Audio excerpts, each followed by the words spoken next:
Team clean city पक्षर Ahmedabad विमान दुर्घटना रे मृतकों प्रति श्रद्धांजलि अर्पण करा जायछि। एमकेसीजी मेडिकल कॉलेज मुख्य फाटक सम्मुखरे टीम क्लीन सिटी पक्षर एक कैंडल शोभायात्रा आयोजन करा जायथिला। एभली दुखद घटना को नहीं एठारे टीम रो सदस्य माने गभीर शोक प्रकाश करथिले। एथिरे बहु बुद्धिजीवी, सांबादिक, स्वेच्छासेवी और बहु जनसाधारण एथिरे शामिल होइथिले।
जो भाया भाव अहमदाबाद रे गोटे विमान दुर्घटना घटला जो 200 रु ऊर्ध्व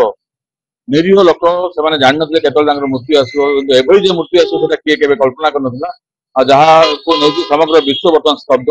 आभली घटना को लेकिन आम टीम क्लीन सिटी जहाँकि दक्षिण ओडिशा गोटे अग्रणी स्वच्छासेवी संगठन आम निजे दुखित और मर्माहत आम एथपाई जे जो मैंने मृत्युवरण कर आत्मार सद्गति कामना करुँ जो मैंने मृत्युवरण कर मृतक मान परिवार प्रति आम समबेदना ज्ञापन करें दृष्टि रखिकी आज आम गोटे कैंडल शोभायात्रा करूँ नीरव प्रार्थना कलु आम सहित ब्रह्मपुर सहर बहुत सांबादिक माने विभिन्न स्वच्छासेवी संगठन और बुद्धिजीवी मैंने आम सहित सामिल होते। गत 2 दिन तले अहमदाबाद रे गोटे इंटरनेशनल एयरक्राफ्ट जो क्रैश है सकाल आम डिसाइड कलु जे गोटे श्रद्धांजलि कही गोटे गोटे शोक सभा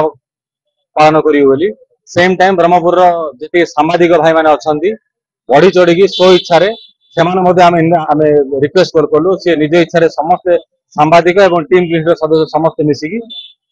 जो जो परिवार तो जाइए गोटे अभावनीय घटना से तो अपूरणीय क्षति किसी तो रिटर्न कर एटलिस्ट गोटे मानविकता देखी आम गोटे शोक सभा कलु।